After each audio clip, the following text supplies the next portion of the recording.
Hey dear student, welcome back to our YouTube channel Learners Square। तो चलिए शुरू करते हैं आज का अपना टॉपिक।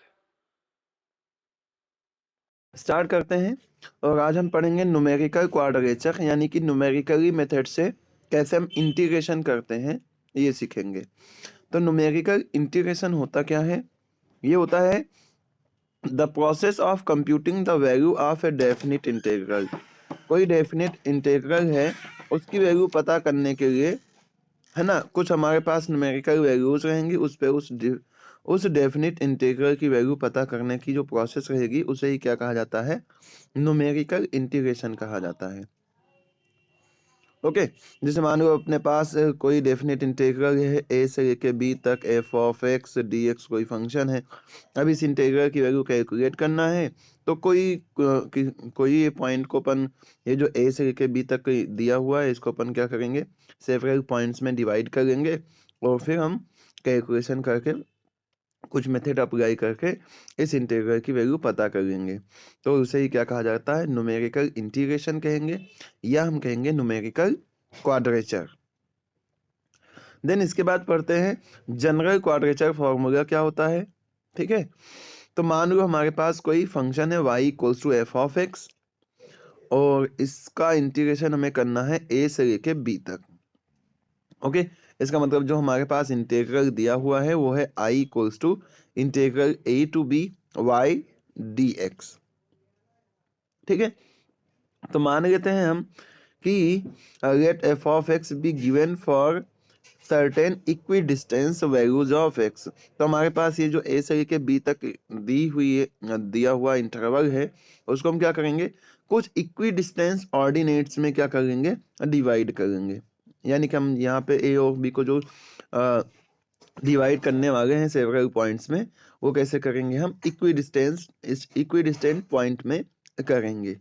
तो यहाँ पे हम मान लेंगे कि ये जो एक्स नॉट, जैसे हम क्या करते थे, पार्टीशन करते थे क्लोज इंटरवल का रियल एनालिसिस में, वैसा ही मान लेंगे कि एक्स नॉट क्या है? ए के इक्वल है, और एच कोई इनके बीच की फिक्स्ड डिस्टेंस है। तो एक्स नॉट प्लस एच जो रहेगा वो एक्स वन कहलाएगा, और ये क्या होगा? ए प्लस एच रहेगा। एक्स टू क्या रहेगा? X naught plus two H रहेगा, और इसे हम क्या कहेंगे? ए प्लस टू एच रहेगा कहेंगे।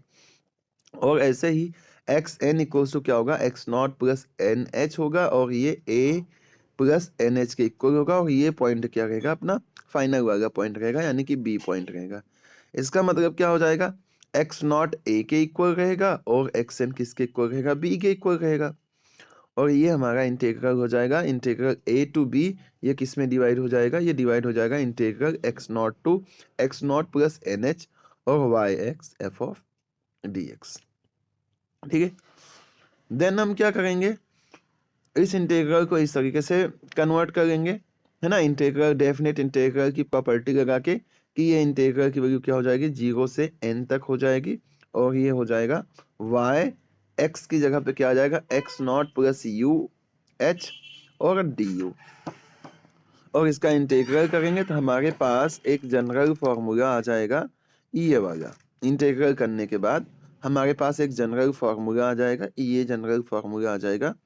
इससे हमें सम नहीं सॉल्व करना है, इस फॉर्मूले से हम बाकी फॉर्मूलों को बनाएंगे अलग अलग। ओके, और इस फॉर्मूले को याद भी नहीं रखेंगे तब भी चल जाएगा, क्योंकि ये फॉर्मूला हमें अप्लाई नहीं करना है अभी।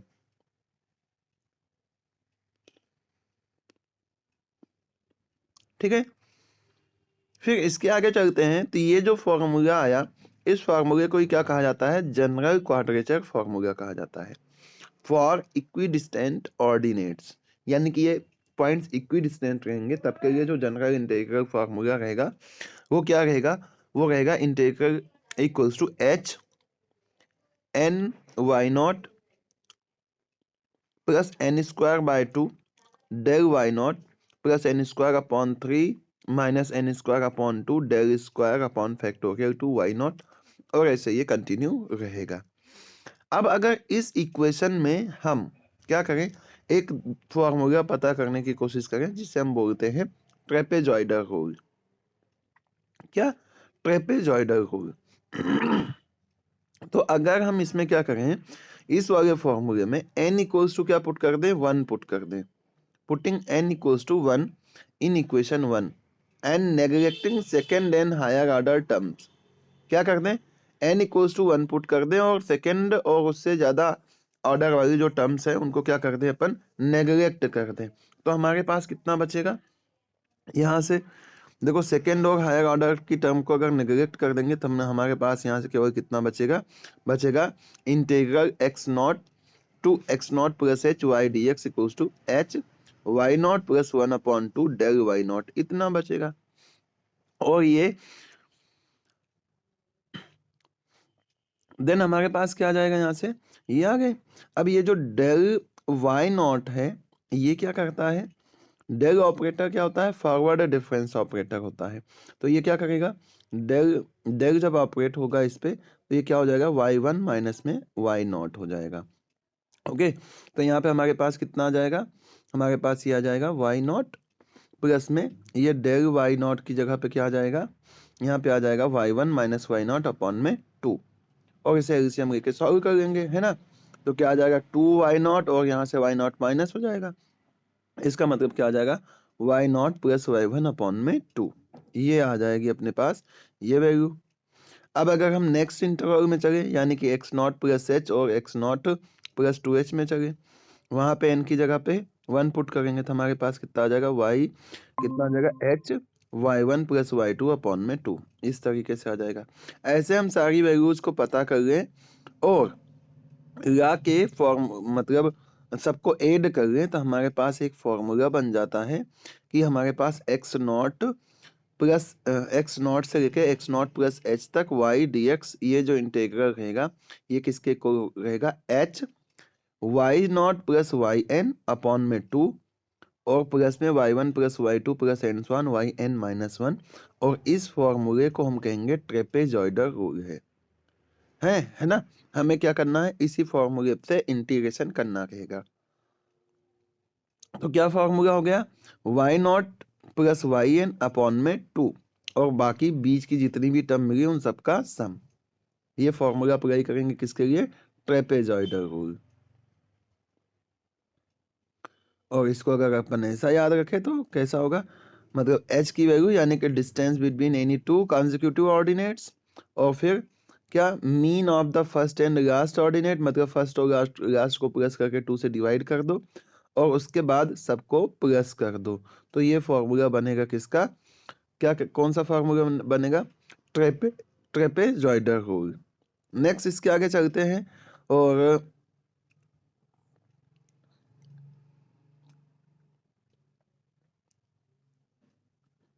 तो ट्रेपेजॉइडल रूल जो रहता है, चूंकि यहाँ पे हमने क्या करा है, सेकेंड ऑर्डर और उससे ज़्यादा ऑर्डर वाले टर्म को नेग्लेक्ट कर दिया है।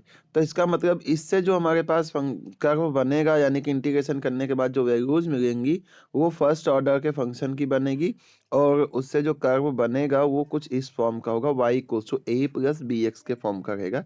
ये एक नोट है, maybe by the chance आप ऑब्जेक्टिव तो आएगा ही सही, हाँ ऑब्जेक्टिव में पूछ लिया जाए कि ट्रेपेजॉइडल रूल से जो हमारे पास कर्व बनेगा वो कैसा रहेगा, लीनियर रहेगा।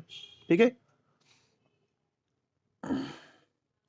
फिर इसके आगे चलेंगे, करेंगे सिम्पसन्स 1/3 रूल। सिम्पसन्स 1/3 रूल, अब ये क्या होता है, तो फिर से वो जो जनरल क्वाड्रेचर फार्मूला पढ़ा है हमने वही फार्मूला यूज करें और उसमें क्या कर दें, n की जगह पे कितना रख दें, 2 रख दें और थर्ड ऑर्डर और उससे ज़्यादा ऑर्डर के डिफरेंसेस को क्या कर दें, नेग्लेक्ट कर दें। यानी कि यहाँ ये वाला ऑर्डर और इसके आगे वाले जो ऑर्डर आएंगे उन सबको क्या कर दें, नेग्लेक्ट कर दें। तो हमारे पास जो फॉर्मूला बनेगा वो क्या होगा, सिम्पसन्स 1/3 का फॉर्मूला बनेगा। और ये जो फॉर्मूला होता है सिम्पसन्स 1/3 का, वो ये फॉर्मूला होता है, सिम्पसन्स 1/3 फॉर्मूला जो होगा क्या होगा, ये फॉर्मूला बन जाएगा। इसमें अगर हम इंटीग्रल करेंगे तो कितना आएगा, h अपॉन में 3, y नॉट और वाई एन को ऐसे ही प्लस करेंगे, फिर 4 बाहर, y1 y3 and one y n minus 1 एक साथ प्लस करेंगे, y2 y4 and one y n minus 2 होना चाहिए यहाँ पे, ये एक साथ प्लस करेंगे और इसका मल्टीप्लाई कितने से रहेगा, 2 से रहेगा। यहाँ पे सारी वैल्यूज को जाके पुट करेंगे और हमारा आंसर आ जाएगा। और इस मेथड को ही क्या कहा जाता है, सिम्पसन्स 1/3 रूल कहा जाता है। ठीक है, ये होगा सिम्पसन्स 1/3 रूल। नेक्स्ट आता है सिम्पसन्स 3/8 रूल। अब एक और बात यहाँ से notes, we have neglected our differences above the second order, so y must be of the form. तो यहाँ से वाई का जो फॉर्म रहेगा वो क्या रहेगा, क्वाड्रेटिक फॉर्म रहेगा। यानी कि सिम्पसन्स 1/3 से वाई का जो फॉर्म आता है वो कैसा आता है, एक क्वाड्रेटिक फॉर्म आता है। ठीक है, केवल हमें क्या करना है, ये फॉर्मूले याद रखना है, फॉर्मूले से सारे सम बहुत आराम से सॉल्व हो जाएंगे। नेक्स्ट करते हैं, क्या है, सिम्पसन्स 3/8 रूल। अब फिर से जनरल इक्वेशन में आए और जनरल इक्वेशन में क्या कर दें, n = 3 पुट कर दें, और इससे ज़्यादा थर्ड ऑर्डर से ज़्यादा ऑर्डर वाले जो डिफरेंसेस हैं उनको क्या करते हैं, नेगलेक्ट कर दें। और इनको नेगलेक्ट करेंगे तो हमारे पास एक फॉर्मूला आ जाएगा, और वो फॉर्मूला कौन सा, ये क्या करना है, इंटीग्रल की जो वैल्यू होगी वो क्या आ जाएगी, 3/8, और h इसके साथ में, फिर y0 yn साथ में ही रहेंगे। फिर क्या होगा, y0 yn साथ में रहेंगे तो क्या 3 से मल्टीप्लाई होगा किसका, y1 + y2 + y4 + yn-1 तक। ओके, और जो 3 के मल्टीपल वाले टर्म रहेंगे वो सब एक साथ रहेंगे, और इनका मल्टीप्लाई कितने से रहेगा, 2 से रहेगा। देखो y0 yn साथ में हो गए, 3 के मल्टीपल वाले जो टर्म रहेंगे वो कहाँ रहेंगे, ये एक साथ रहेंगे, और इनका मल्टीप्लाई 2 से रहेगा। बाकी रिमेनिंग जितने भी टर्म हैं वो सब कहाँ रहेंगे, इनका 3 से मल्टीप्लाई होगा और ये साथ में रहेंगे। ठीक है, अब यहाँ से 3 और इससे ज़्यादा ऑर्डर को अपन नेगलेक्ट कर रहे हैं, तो इसका मतलब यहाँ से जो अपन को y का फॉर्म मिलेगा वो क्या रहेगा, 3 ऑर्डर का मिलेगा, यानी कि क्यूबिक फॉर्म मिलेगा। एक और मेथड समझ लेते हैं, वेडल्स रूल। वेडल्स रूल जो होता है, इसी जनरल क्वाड्रेचर फॉर्मूला में n = 6 और 7th से हायर ऑर्डर के डेरिवेटिव को क्या करना रहता है, नेगलेक्ट करना रहता है। और तब हमें जो फॉर्मूला मिलता है वेडल्स रूल का, वो मिलता है कौन सा, वो मिलता है ये फॉर्मूला, कौन सा, ऐसा फॉर्मूला मिलता है ये, 3/10, फिर क्या, y0, फिर कितना 5y1, फिर y2, फिर 6y3, फिर y4, फिर 5y5, फिर 2y6 + 5y7 + y8। अब अगर यहाँ से अपन देखें तो हम y0 को y2 को y4 को और ऐसे इन सबको एक साथ रख सकते हैं, क्योंकि इनका कोई भी किसी से भी मल्टीप्लाई नहीं है। फिर y1 से, y5 से, फिर y7 से, इन सबको एक साथ रख सकते हैं, क्योंकि इनका किससे मल्टीप्लाई है, 5 से मल्टीप्लाई है। और फिर y3 का मल्टीप्लाई 6 से है, और इसके बाद जो भी 6 का मल्टीप्लाई रहेगा उनको एक साथ कर लेंगे, तो ये अपने पास फॉर्मूला बन जाएगा, किसका, वेडल्स रूल का फॉर्मूला अपने पास ये बन जाएगा। ठीक है, तो अब हमें क्या करना है, इन्हीं सारे फॉर्मूलों को याद रखना है और इनसे हमें सम सॉल्व करना है। ड्राइव करना आपसे एग्जाम में पूछा नहीं जाता है, इसलिए मैंने ड्राइव करने आपको नहीं बताया। ये सारे फॉर्मूलों का डेरिवेशन होता है, जैसे यहाँ पे सॉल्व है ना, तो ऐसे सॉल्व करके हमें सीखना था, लेकिन आपसे फॉर्मूले का ड्राइव नहीं पूछेंगे, तो उस डायरेक्ट हम फॉर्मूला पढ़ रहे हैं और इस पे बेस्ड अपन सम करके देख लेंगे। तो देखिए हमने कुछ फॉर्मूले देख लिए हैं। कौन कौन से फॉर्मूले देख लिए हैं, एक हमने ट्रेपेजॉइडल रूल का फॉर्मूला देखा, एक 1/3 रूल का फॉर्मूला देखा, एक 3/8 का फॉर्मूला देखा, और एक वेडल्स का फॉर्मूला देखा। ठीक है, ये जो 4 फॉर्मूले हैं, इन्हीं 4 फॉर्मूले पे पहले अपन सम करके देख लेते हैं कि कैसे इसके सम हमें सॉल्व करने रहेंगे, कैसे हम इनके मेथड्स को अप्लाई करेंगे। तो उसके लिए एक सम से शुरुआत करते हैं।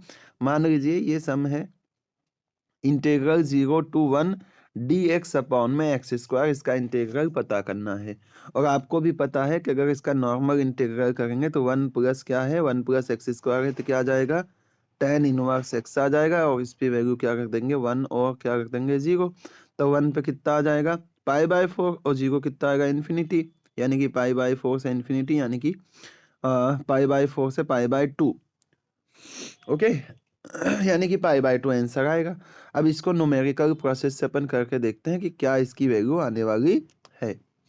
ठीक है, तो देखिए यहाँ पे केवल कितना है, ट्रेपेजॉइडल रूल है। क्या है, ट्रेपेजॉइडल रूल। और हम कोशिश करेंगे कि हर एक रूल से इसको सॉल्व करके देख लें। हमने 4 रूल पढ़े हैं, एक ट्रेपेजॉइडल रूल पढ़ा, एक सिम्पसन्स 1/3 पढ़ा, एक सिम्पसन्स 3/8 पढ़ा और एक वेडल्स रूल पढ़ा। अब साथ साथ में हमारे पास जो h की वैल्यू रहेगी इनिशियल वैल्यू पता करने के लिए, इनका यूज करेंगे हम। जैसे यहाँ पे a की वैल्यू कितनी दी हुई है, 0 दी हुई है ना। इंटीग्रल कहाँ से शुरू होगा, 0 से। कहाँ तक जा रहा है, 1 तक। मतलब b की वैल्यू कितनी दी हुई है, 1 दी हुई है। 6 इक्वल पार्ट करने हैं, यानी कि इस इंटरवल के कितने इक्वल पार्ट करने हैं, 6 इक्वल पार्ट करने हैं।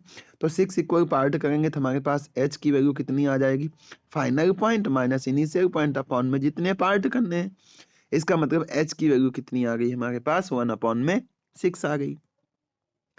ठीक है, हमारे पास जो फंक्शन दिया हुआ है वो कितना दिया है, f(x) इक्वल्स टू 1/(1 + x का स्क्वायर। अब हम क्या करेंगे, इन सारे पॉइंट को डिवाइड कर लेंगे।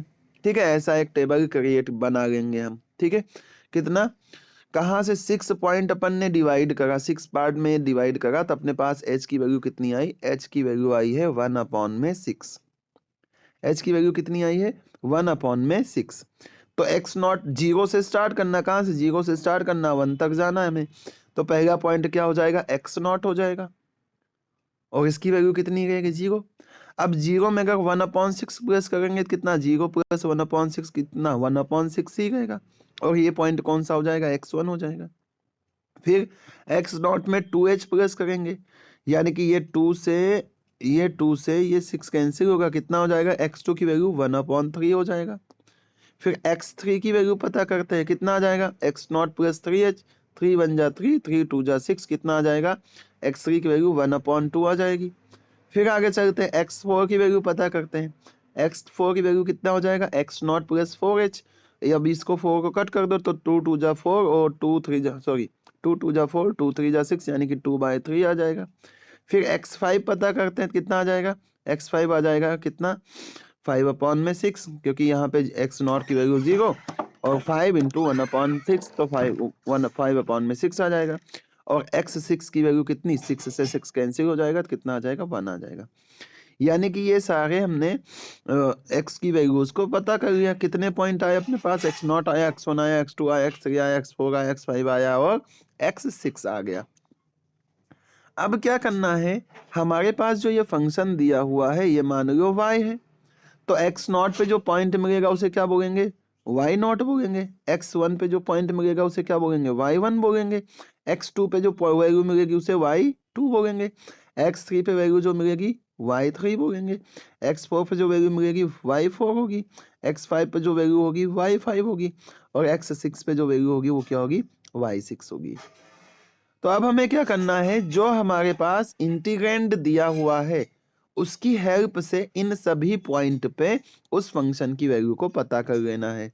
जैसे कि हमारे पास इंटीग्रैंड कितना दिया है, 1/1 + x का स्क्वायर। तो चलो इसको जनरल फॉर्म में अपन कर देते, मान लो xk का स्क्वायर है। क्या है, xk का स्क्वायर है। अब k की जगह पे जब हम 0 रखेंगे तो x0 आएगा। तो क्या आ जाएगा, 1/1 + x0 का स्क्वायर। और x0 कितना है, 0 है। x0 0 तो कितना आ जाएगा अपने पास, 1/1 का, यानी कि कितनी वैल्यू आ जाएगी, 1 आ जाएगी। तो x0 की वैल्यू कितनी आ जाएगी, y0 की वैल्यू कितनी आ जाएगी, वो x0 पॉइंट पे कितनी आ जाएगी, 1 आ जाएगी। यानी कि f(x0) कितना आ गया, 1 आ गया। नेक्स्ट चलते हैं x1 पॉइंट पे, और x1 पॉइंट हमने क्या कैलकुलेट करा है, 1/6 है। अब अगर x1 पॉइंट 1/6 है तो इस पे अपन फंक्शन की वैल्यू पता करते हैं, और फंक्शन अपन अपना कितना, 1/1 + x², ये आ जाएगा। अब देखो, अगर आप यहाँ पे कैलकुलेटर का यूज़ करेंगे तो आसानी होगी, और कैलकुलेटर का यूज़ नहीं करेंगे तो फिर प्रॉब्लम आएगी। और साइंटिफिक कैलकुलेटर आपको चलाने सीखना पड़ेगा, इसलिए प्रैक्टिस में लाएं उसको। ठीक है, तो कितना आ गया, 1/1 + 1/6 का स्क्वायर कितना हो जाएगा, 1/36। और इसका एलसीएम ले लेंगे 36 यहाँ पे और 1 यहाँ पे 37 आ जाएगा और 36 कहाँ चला जाएगा, ऊपर चला जाएगा, यानी कि हमारे पास कितना बचेगा 36 अपॉन में 37 और इसको सॉल्व करोगे तो कितनी वैल्यू आएगी 0.97297। कैलकुलेटर से कैलकुलेट करना है। ओके, देन इसके बाद आगे चलते हैं, या कैलकुलेटर यहाँ पे यूज कर सकते हैं। ओके, 1 डिवाइडेड बाय कितना है, ब्रैकेट में लिखेंगे इसको, है ना, आया था 36 अपॉन में 37, तो 36 डिवाइडेड बाय 37 करेंगे तो देखो ये आ गया, कितना आया 0.9729729729729 ऐसे चल रहा है, तो हमने इतनी वैल्यू ले ली 0 पॉइंट कितना 0.97297। ओके, ये वैल्यू हमने ले ली। फिर आगे चलते हैं, नेक्स्ट पॉइंट पे पहुंचते हैं। ओके, नेक्स्ट पॉइंट पे x2 की वैल्यू कितनी है अपने पास 1/3 है, और 1/3 है तो क्या होगा 1 अपॉन में 1 प्लस 1/3 का स्क्वायर। अब 1/3 का स्क्वायर कितना हो जाएगा 1 अपॉन में 1 प्लस 1/3 का स्क्वायर 9, 9 1 जा 9, 9 1 10 और ये 9 ऊपर जाएगा तो 9 अपॉन में कितना आ जाएगा 10, तो इसकी वैल्यू कितनी आ जाएगी 0.9000। ये पॉइंट के बाद जीरो इतने लगाए या नहीं लगाए, लगा लो तो ठीक है, यहाँ पे डिजिट अपना कंफर्म रहेगा। नेक्स्ट पॉइंट पे चलते हैं x3 पॉइंट पे, तो x3 की वैल्यू कितनी आई 1/2, तो यहाँ पे कितना आ जाएगा 1 अपॉन में 1 प्लस 1/2 का स्क्वायर, 2 का स्क्वायर कितना हो जाएगा 4 हो जाएगा, तो 4 1 जा 4, 4 1 5, यानी कि कितना आ जाएगा 4 अपॉन में 5 आ जाएगा। 5 8 जा 40 होता है, यानी कि कितना आ जाएगा 0.8 इसकी वैल्यू आ जाएगी।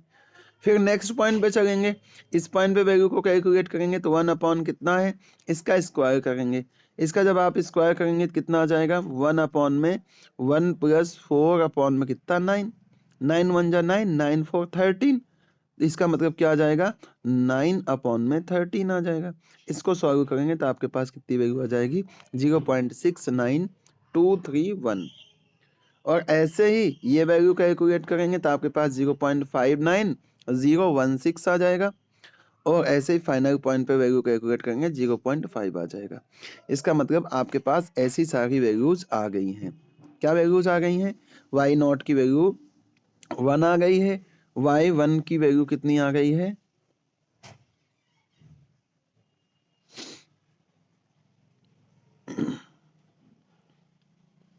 y0 की वैल्यू आपके पास 1 आ गई है, y1 की वैल्यू आपके पास 0.97297 आ गई है, y2 की वैल्यू 0.9 आ गई है, y3 की वैल्यू 0.8 आ गई है, y4 की वैल्यू आ गई है 0.69231 आ गई है, y5 की वैल्यू आपके पास 0.59016 आ गई है, y6 की वैल्यू ये आ गई है। अब हम अप्लाई करते हैं ट्रेपेजॉइडल रूल क्या होगा, तो ट्रेपेजॉइडल रूल क्या होता है, फर्स्ट पॉइंट और लास्ट पॉइंट को प्लस करके 2 से डिवाइड कर दो, बाकी सबको क्या कर लो प्लस कर लो, और बाहर h रहेगा अपना। h की वैल्यू यहाँ पे कितना है 1/6 है, h की वैल्यू कितनी है यहाँ पे 1/6 है, स्टार्टिंग पॉइंट y0 है, एंडिंग पॉइंट y6 है, और इसके अपॉन में 2, बीच के सारे पॉइंट को इसे डायरेक्टली अपन क्या कर देंगे प्लस कर देंगे। और अब इसको क्या करेंगे सॉल्व करने के लिए जाएंगे आगे, तो कैसा 1/6 और y0 की वैल्यू 1 है, y6 की वैल्यू 0.5 है, अपॉन में 2, y1 की वैल्यू 0.97297, y2 की वैल्यू 0.9, y3 की वैल्यू 0.8, y4 की वैल्यू 0.69231 और y5 की वैल्यू 59016, इतना आ जाएगा। अब क्या करना है इसको कैलकुलेटर से सम करना है और फिर क्या कर देना है 6 से डिवाइड कर देना है। सॉल्व करते हैं, देखो 1 में अगर 0.5 प्लस करेंगे कितना आ जाएगा 1.5 आ जाएगा, तो 1.5 इसको हमें क्या करना है 2 से डिवाइड करना है, फिर प्लस कितना आ जाएगा 0.9727 प्लस 0.9 प्लस 0.8, फिर इसके बाद क्या आ जाएगा, इसके बाद आ जाएगा प्लस में 0.69231 और फिर प्लस में 0.59016, इतना आ जाएगा, ये इक्वल टू कर लेते हैं। इसको कितने से डिवाइड करना है अपन को, यहाँ पे बाहर देखिए 6 लिखा हुआ है, 1/6 है, तो इसको 6 से डिवाइड कर देते हैं, डिवाइडेड बाय 6। तो देखिए ये रिजल्ट आपके पास आ जाएगा 0.7841 है ना, 4195। तो इसको क्या कर दिया, आगे राउंड ऑफ कर दिया, तो 0.78424 कर दिया। ठीक है, ट्रेपेजॉइडल रूल से जो आंसर आना था वो ये आ गया, कितना आ गया, 0.78424। आप साइंटिफिक से कैलकुलेट करेंगे तो जो थोड़ा बहुत डिफरेंस आ रहा है ना वो सही आ जाएगा। तो ये हो गया किससे किससे, ट्रेपेजॉइडल रूल से हो गया। नेक्स्ट सिम्पसन्स 1/3 अप्लाई करते हैं, सिम्पसन्स 3/8 अप्लाई करते हैं इसी इन्हीं वैल्यूज पे। ठीक है,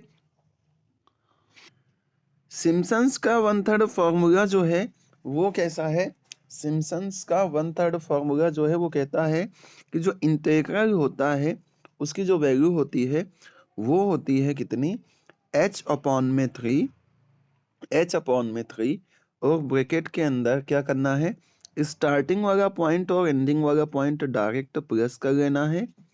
ठीक है, और उसके बाद क्या करना है, प्लस लगाना है, 4 से मल्टीप्लाई करना है किसका किसका, y1 प्लस में y3 प्लस में y5, कितना, प्लस एंड सो ऑन, जितने भी ऑड वाले टर्म हैं उनको, और फिर इवन वाले टर्म को 2 से मल्टीप्लाई करना है, y2 plus y4 plus and so on, जितने भी इवन वाले टर्म रहेंगे। ठीक है, और यहाँ लास्ट में कहाँ तक पहुँचना है, yn-2 तक पहुँचना है।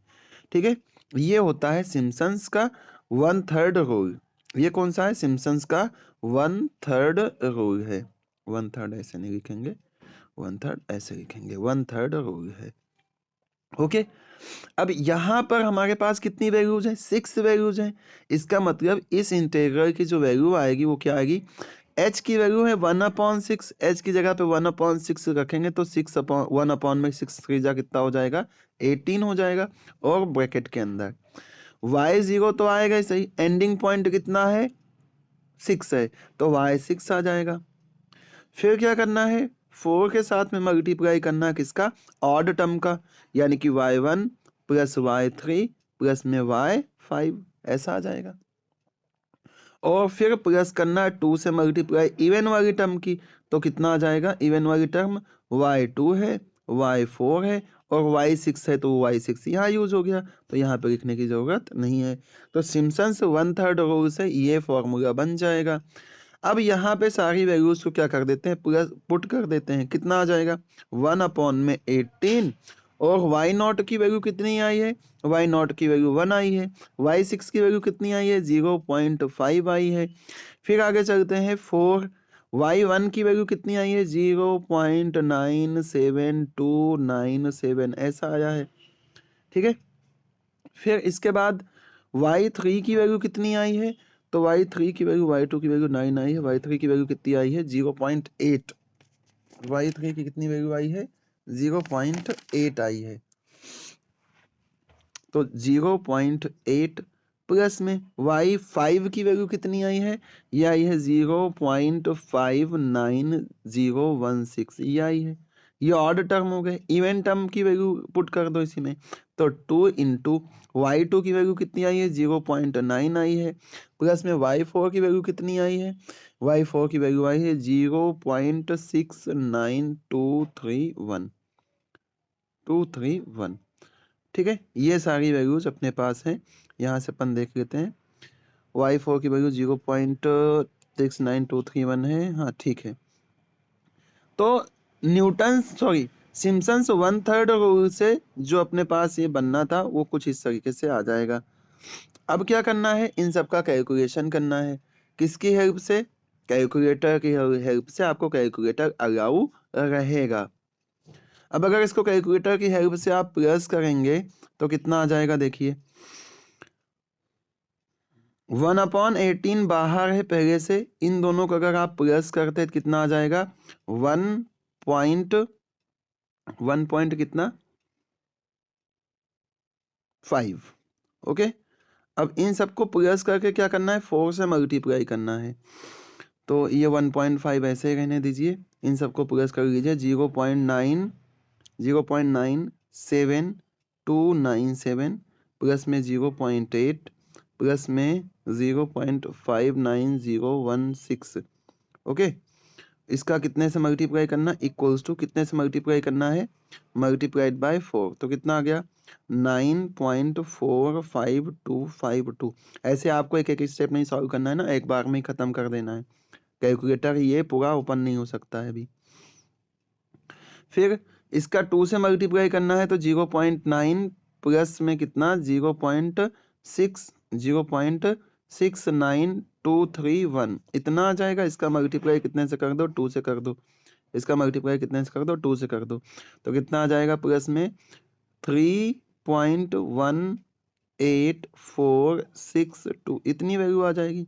अब इसी में अगर हम प्लस कर दें कितना 9.445252 और इसी में प्लस कर दें अपन कितना, इसी में प्लस कर दें 1.5 और इसको इक्वल टू लगा दें और इसको डिवाइड कर दें अपन कितने से 18 से।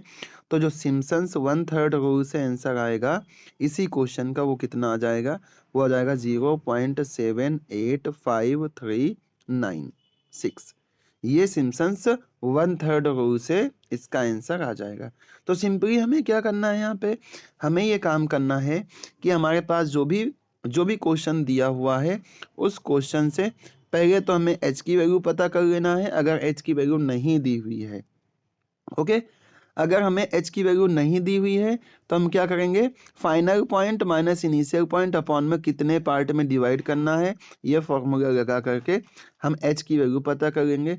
और जब h की वैल्यू पता कर लेंगे तो ऐसे डिफरेंट कितनी वैल्यूज x की हो सकती है वो पता कर लेंगे और उसकी हेल्प से जिस फंक्शन का हमें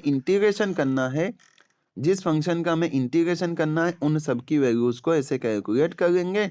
और कैलकुलेट करने के लिए कैलकुलेटर का यूज करना, मन से मल्टीप्लाई डिवाइड मत करना आप लोग, ठीक है, क्योंकि हम अगर मन से करेंगे तो थोड़ा पॉइंट इधर उधर हो सकता है, क्योंकि पॉइंट के 3 डिजिट 4 डिजिट तक आंसर मैच किया जाता है, इसलिए मन से नहीं करना। कैलकुलेटर आपको अलाउड रहेगा एग्जाम में, वहां पे कैलकुलेटर से कैलकुलेट कर लेना। उसके बाद क्या करना है, ट्रेपेजॉइडल रूल लगाना है। तो इसका फॉर्मूला लगाया, सारी वैल्यू पुट करी और कैलकुलेटर से कैलकुलेट करा, आंसर आ जाएगा। फिर सिम्पसन्स 1/3 से कैसे आंसर निकालना है ये मैंने आपको बता दिया। ऐसे ही मान लो सिम्पसन्स 3/8 लगाना हो, इसी पे सिम्पसन्स 3/8 लगाना हो यहाँ पे, तो सिम्पसन्स 1/3 से ये सॉल्व करके किया हुआ है, ये आंसर आया, ठीक है। ऐसे ही इस पे अगर अपन सिम्पसन्स 3/8 लगाएंगे तो 3/8 का फॉर्मूला क्या होता है, देखो 3/8 भी समझ लेते हैं। 3/8 का फॉर्मूला होता है 3/8 3/8 अब आगे आ रहा है ना। फिर क्या होता है, फर्स्ट पॉइंट और लास्ट पॉइंट का प्लस कर लो। ओके, 3 के मल्टीपल का 2 से मल्टीप्लाई रहता है और यहाँ पे 3 का मल्टीपल एक ही मिल पाएगा, क्योंकि हमारे पास जो पॉइंट है इस क्वेश्चन में वो कौन कौन से हैं, ये है y0, y1, y2, y3, y4, y5 और y6 है। तो 3 का मल्टीपल कौन कौन है यहाँ पे, एक तो 3 ये आ जाएगा और ये आ जाएगा। अब ये y6 तो यहाँ y0 के साथ में यूज हो गया, तो 3 का मल्टीपल कितना बचा, केवल एक ही बचा। और बाकी सबको क्या करते हैं, 3 से मल्टीप्लाई करते हैं और ऐसा लिख देते हैं। तो ये हो गया सिम्पसन्स 3/8। अब यहाँ पे क्या करना है, सिंपली सबकी वैल्यूज को पुट कर देना है। y0 की वैल्यू कितनी है आपके पास, y0 की वैल्यू है 1, y6 की वैल्यू कितनी है 0.5, 3 बाहर, y1 की वैल्यू 0.97297 है ना, y2 की वैल्यू 0.9 आई है, y4 की वैल्यू 0.69231 है, ठीक है। y5 की वैल्यू कितनी 0.59016 है, y3 की वैल्यू 0.8 है और उसका 2 से मल्टीप्लाई। और जब इसको अपन वैल्यू को सम करेंगे तो हमारे पास ये आंसर आ जाएगा। तो सिंपली आपको क्या करना है, y0, y1, y2, y3 इन सब की वैल्यू को पुट करना है, फाइंड करना है। और फाइंड करने के बाद जिस फॉर्मूले से अपन को कैलकुलेशन करना है उस फॉर्मूले में ये वैल्यूज को ले जाके पुट कर देना और हमारा आंसर आ जाएगा। ओके, इसी क्वेश्चन पे अगर हम वेडर्स रूल अप्लाई करें तो वेडर रूल क्या कहता है कि हमारे पास जो इंटीग्रल होता है उसका फॉर्मूला होता है कितना 3h/10 और ब्रैकेट के अंदर y0 और y6 थोड़ा साथ साथ ही चलते हैं हमेशा, इसको ध्यान रखना है। थोड़ा सा यहाँ पे कंफ्यूजन वेडर्स रूल में रहता है फॉर्मूला को याद रखने में, तो आप हमेशा ध्यान रखना 5 y1 और y5 चलेगा साथ में, ठीक है। और जो इवेंट टर्म्स रहेंगे है ना 1 के बाद वाली, वो क्या रहेंगी क्या y2 और y4 ये साथ साथ चलेंगे, y2 और y4। और फिर जो y3 रहेगा उसका मल्टीप्लाई किससे 6 से रहेगा। ये फॉर्मूला बनता है वेडर्स का, ठीक है। वेडर्स के हिसाब से ऐसा हो जाएगा अपने पास। यार इससे और ज्यादा छोटा नहीं होगा।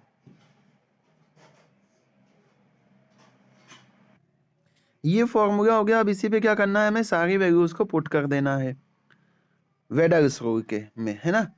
रखो भाई वैल्यू 3h की वैल्यू कितनी है 1/6, तो 1/6 में जाएगा तो 6 इंटू कितना 10, और ब्रैकेट के अंदर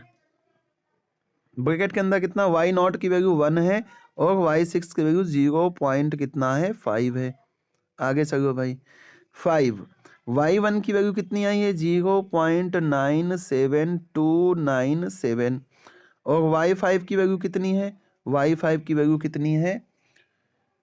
y5 की वैल्यू आई है अपने पास 0.59016। ओके, इसके आगे चलते हैं। प्लस में y2 की वैल्यू कितनी आई है 0.9 आई है। प्लस में y4 की वैल्यू, तो y4 की वैल्यू आई थी 0.69231 और फिर y3 की वैल्यू आई थी कितनी, y3 की वैल्यू अपने पास आई थी 0.8।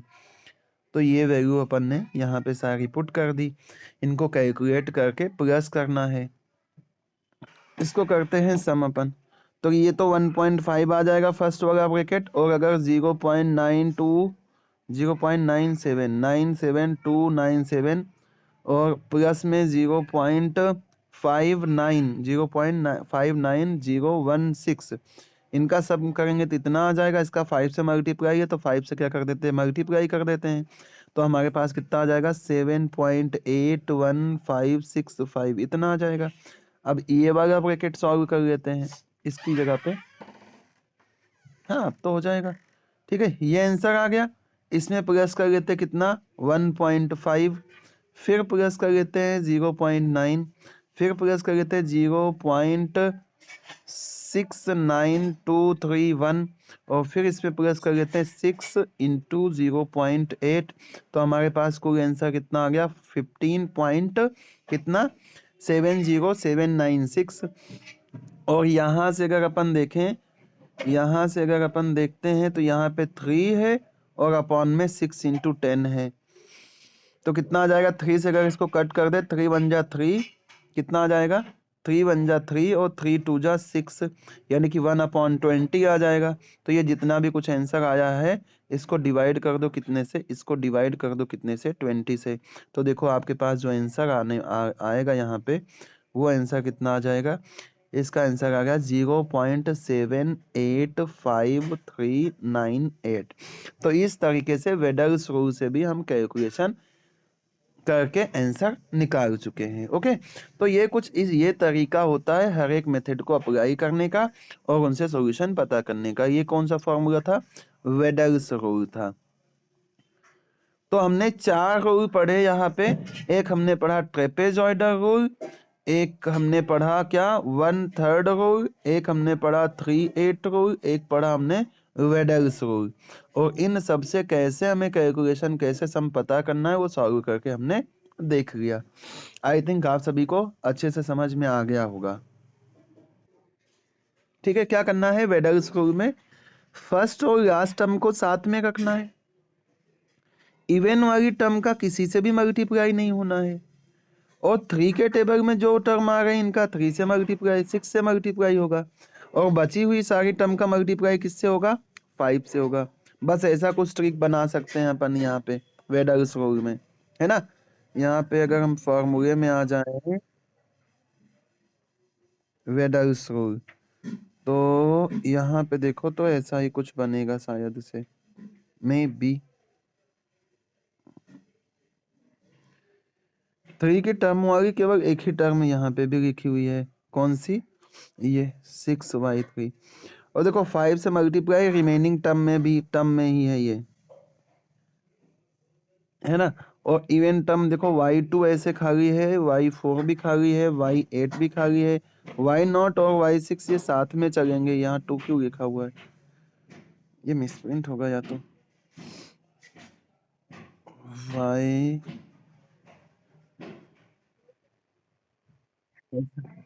y2 आएगा, तो ये मान के यही ऐसा ही रखो, y0 और y6 ये साथ में चलेंगे, y0 और y6 तो साथ में चलेंगे अपने। और क्या होगा फिर, यार इरेज भी नहीं होगा ये तो